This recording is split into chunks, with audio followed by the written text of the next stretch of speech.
데일리 브리핑. 네, 오늘 데일리 브리핑에서는 퀀텀 FNA의 최은하 대표를 모시고 경제에 관한 이야기를 들어보는 시간입니다. 안녕하십니까? 안녕하십니까? 네. 이번 주에는 뭐니 해도 이 제롬 파월 연준 의장이 연방 상원 청문회 출석해서 한 발언이 단연 화제인 것 같습니다. 즉 이 테이퍼링 속도를 올려서 조기의 테이퍼링을 끝난다고 했는데 이렇게 되면 내년 중순이 아닌 초순경에 이 테이퍼링이 끝난다 이런 얘기 아니겠습니까? 네, 그렇죠. 이번 주에는 이제 옐런 재무장관과 파월 의장이 다 그 청문회에 출석해서 이제 발언을 했는데, 네. 상당히 기대했던 것보다는 파월 의장의 어떤 강경기조 발언이 나옴으로써 이 경제계가 좀 긴장을 했죠. 파월 의장은 뭐 잘 알려진 대로 지금까지 항상 온건파였고, 이 물가 상승에 대해서도 일시적인 현상으로 갈 거기 때문에 그렇게 서두를 필요가 없다는 입장을 보여왔는데, 이번에는 상당히 강한 그 물가 상승을 좀 억제해야 되겠다는 얘기를 했고요. 그러면서 나온 얘기가 바로 이제 테이퍼링이 생각보다 더 빨리 끝날 가능성이 있다라고 했고, 그러면서 또 더 중요한 얘기는 그동안 본인이 그 써왔던 표현인 그 transitory, 일시적으로 물가가 오른다는 표현을 이제는 그만 쓸 때가 되었다. 이제 이 표현까지 했죠. 그렇게 되다 보니까 경제계에서 볼 때는 내년 중반으로 원래 예상되었던 테이퍼링의 속도가 빨라지면서 내년 3, 4월경이면 이제 끝낼 수 있다는 거고, 이것이 연결되면서 어디까지 됐냐면, 그러면은 금리 인상도 내년 말 정도가 가장 빠른 시점이 되지 않겠느냐. 처음 금리 인상이 그랬는데 이것도 테이퍼링이 끝나는 시점에 바로 연결돼서 금리 인상이 올 수도 있겠다. 이렇게까지는 지금 그렇죠. 해석이 되고 있죠. 네네네. 그랬는데 이제 어제 그 공개된 그 베이지북 그 발표를 보면, 이 베이지북은 뭐냐면 통계 처리를 하지 않고 그냥 각 지역의 그 연방은행들이 그 기업들에게 이제 설문조사를 통해 가지고 지금 경기가 어떠냐, 어떤 일이 일어나느냐 이런 것을 이제 집계한 내용인데, 네. 여기에 대한 그 연준의 결론도 그런 거예요. 지금 그 물가 상승이 상당히 광범위하게 나타나고 있다. 그다음에 산업 전반에 걸쳐서 일어나고 있다. 그렇기 때문에 이제는 그 물가 상승에 대한 상당한 그 노력을 상승 억제를 위한 노력을 해야 될 때다라는 그 분위기인데, 이런 맥락이 바로 이제 이번 주에 파월 의장의 의회 청문회에서의 발언의 배경이 됐다라고 저희들이 해석을 하고 있죠. 그러면 그동안 긴축을 과감하게 얘기하지 못했던 이유는 뭐냐면 크게 세 가지로 요약이 됩니다. 하나는 고용시장이 안정이 안 됐다 아직 하는 부분이 있었고요. 또 하나는 이 전체적으로 경제가 회복을 많이 했지만 그 일부 산업이, 특히 그 대면 서비스를 가진 일부 산업이 회복을 못한 부분이 있다. 그래서 이 부분이 완전히 될 때까지는 좀 기다려야 되겠다 하는 거였고, 세 번째는 이제 앞으로 코비드 사태가 이제 어떻게 또 다른 변이가 나와서 어떻게 전개될지 모른다라는 이 세 가지였는데, 이제 보면 이 세 가지가 거의 다 이제 안정이 된 거예요. 고용도 벌써 이제 2달 연속 그 빠른 고용 성장을 보여주고 있고, 그 다음에 신규 실업상 청구권도 이제 팬데믹 이전의 수준으로 내려왔습니다. 그 말은 뭐냐면 기업들이 이제는 직원 구하기가 힘드니까 이제 직원들을 내보내는 사례가 굉장히 줄어들었다는 거고, 그 다음에 이제 그동안의 팬데믹 기간에 잘 그 회복을 못했던 그 대면 서비스 중심의 서비스 산업 부분도 상당히 이제 잘 되고 있다. 그렇게 되니까 이제 뭐 굳이 긴축을 주저할 그런 단계가 아니다. 이제 이렇게 해서 전반적으로 다 종합적으로 보면은 연준의 베이지북에서 볼 때의 지금 시장 상황이나, 그다음에 고용 시장의 상황, 그다음에 전반적인 산업 의 회복 상황들을 다 보면 이제는 물가 상승 압력을 억제하는 데에 총력을 기울여도 될 때가 되었다라는 것이 이제 파월 의장의 그 의회 청문회에서의 발언의 그 전반적인 핵심이다, 이렇게 보고 있습니다. 네. 그 얘기는 다시 말하면은 지금 고공행진을 하고 있는 물가를 잡기 위해서 본격적으로 연준이 강력하게 대응한다, 이런 의미로 받아들여도 되겠습니까? 네, 그렇게 봐야 되겠죠. 근데 이제 강력하냐 아니냐는 조금 모르겠어요.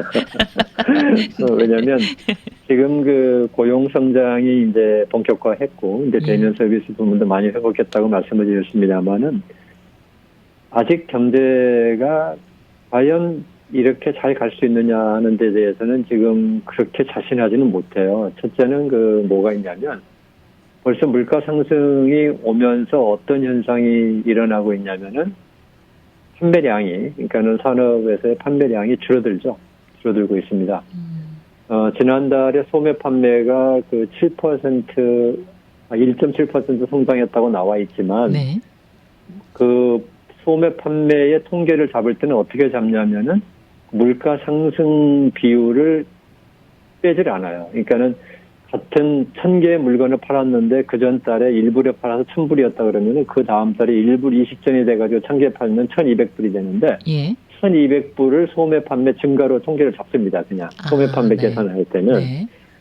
그래서 지금 그 10월에 소매 판매를 보면은 어떤 현상이냐면은 물가 상승률을 제외하고 나면은 소매 판매 성장률이 0.1%밖에 안 돼요.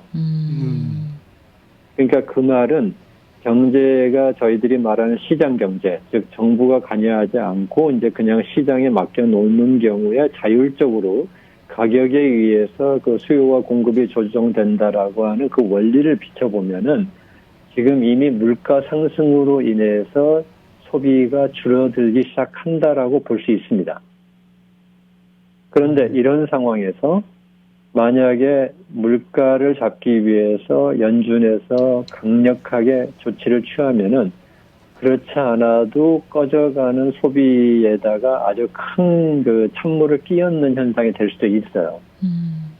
그래서 제가 지금 말씀하신 강력한 대응이라는 표현이 네. 조금은 저희가 좀 이렇게 유보를 해야 되는 게, 연준은 눈치 보기식 대응이다라고 봐야 될 것 같아요. 눈치 보기식. 그래서 이 시장의 흐름이 제일 무서운 거거든요. 그러니까 연준이 긴축을 하는 것보다도 시장에서 만약에 물가 상승 때문에 판매가 줄어든다 이렇게 되면은 그 파급 효과는 연준의 긴축 효과보다 훨씬 큰 겁니다. 그래서 이런 점에서 이제 저희들이 현실적으로 지금 느끼잖아요. 벌써 우리 한인타운만 해도 점심 식사를 밖에서 많이 하던 우리 직장인들께서 이제는 점심 식사를 밖에서 하는 숫자를 줄인다는 얘기들이 많이 나오고 있고, 네.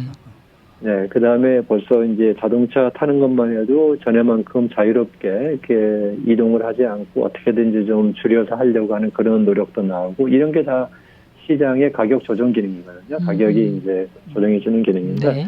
이런 점을 본다 그러면은 지금 물가 상승을 잡겠다는 연준의 정책이 너무 강하다 보면 이중의 효과가 나오면 잘못하면은 급격한 침체에 빠질 수 있는 위험이 있기 때문에 연준은 상당히 조심스럽고, 그 다음에 이제 이번에 의회 청문회에서 얘기했듯이 지금 오미크론 자체의 이 변이가 어떻게 전개될지 모르니까 그렇죠. 그것도 좀 봐야 된다 하는 그런 입장이어서 계속 좀 저희가 조금 심한 표현을 쓰면은 연준은 좀 살얼음판을 걷는 그런 그렇죠. 분위기라고 볼 수 있어요.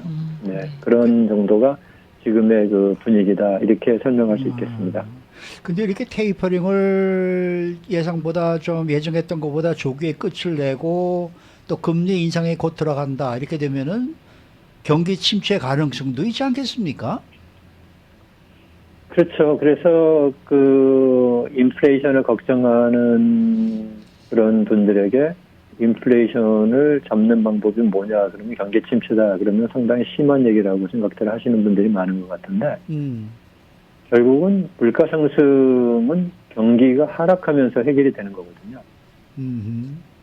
그래서 이제 경기 하락을 감수를 해야 되는 건데, 네. 이제 앞서서도 얘기했지만 이럴 때 그 완급 조정을 제대로 하지 못하면은 너무 심하게 나가다가 잘못하면은 예상하지 못한 상당히 급격한 침체가 올 수 있는 그런 가능성은 남아 있습니다. 그래서 지금 그게 좀 어려운 부분이, 이제 더 어려운 얘기를 하나 말씀을 드리면 이런 거예요. 지금 오미크론 때문에 그 동남아시아 국가들이 지금 봉쇄에 들어갈 기미를 보이잖아요. 네.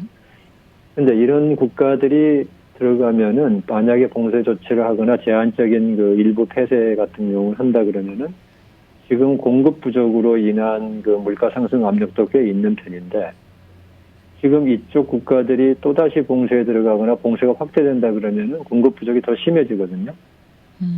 그렇겠네요. 이럴 때, 네, 그러면 이렇게 되면 공급 부족이 심해지면 물가가 더 오를 것이라고 예상하면은 긴축을 해야 됩니까? 아니면은 이것 때문에 경기가 나빠질 걸 우려해서 오히려 또 그 부양책을 연장해야 될 겁니까? 라는 그런 의문이 생기는 거예요. 네. 네.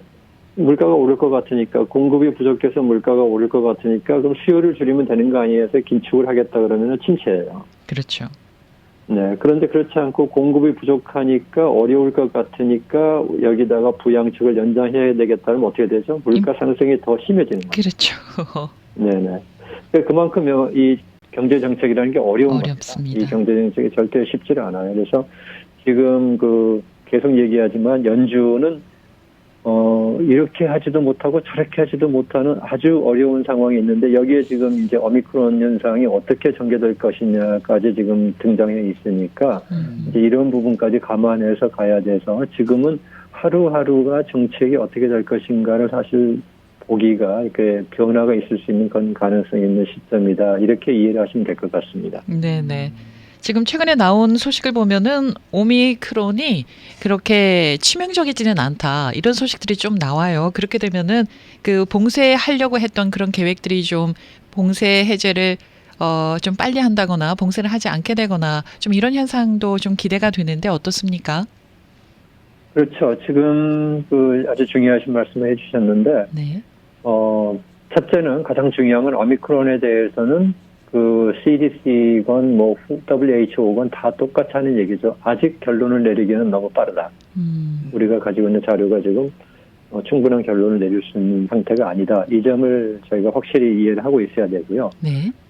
말씀하신 대로 이제 확산세는 빠르지만 증세는 경미하다 하는 건데 이 경미하다는 근거가 뭐냐면은 남아공에 있는 이 확진자들 중에서 중증 환자가 별로 없다는 건데 이것도 지금 결론을 확실히 못 내리는 이유가 그렇죠. 네. 남아공에서 제일 많은 그 확진자층이 누구냐면 대학생층이에요. 네, 네, 네. 근데 원래 대학생층은 이 오미크론 말고도 다른 변이에 대해서도 경미했거든요. 그렇죠. 예, 그래서 이게 오미크론이 경미하냐 아니냐 이거 결론 내리는 것도 지금 좀 그리고 더 아직은, 이제 또 네. 문제가 되고 있는 것은 모더나나 화이저에서 얘기할 때 지금 백신이 오미크론에는 효과가 상당히 떨어진다라고 지금 발표를 했잖아요. 네. 네, 그렇기 때문에 이것도 또 지금 혼란을 가져오고 있고 그래서 지금 확실하게 얘기할 수 있는 거 하나는 뭐냐면 확실한 게 없다는 거죠.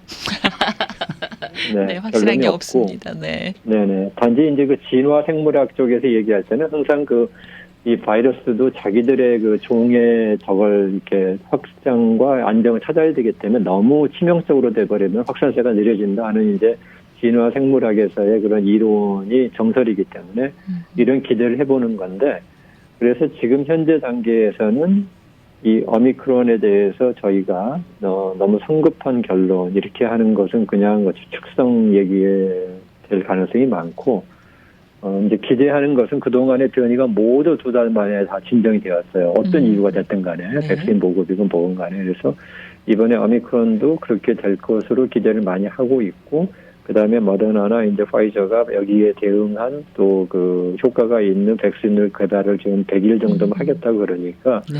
이제 이렇게 됐을 때 모든 게 연결되면서 잘 해결되지 않을까 이렇게 기대를 하고 있는데 지금은 계속 좀 지켜봐야 되는 상황인 것 같아요. 네. 오늘 말씀 잘 들었습니다. 네, 감사합니다. 네, 지금까지 퀀텀 FNA 최은하 대표였습니다.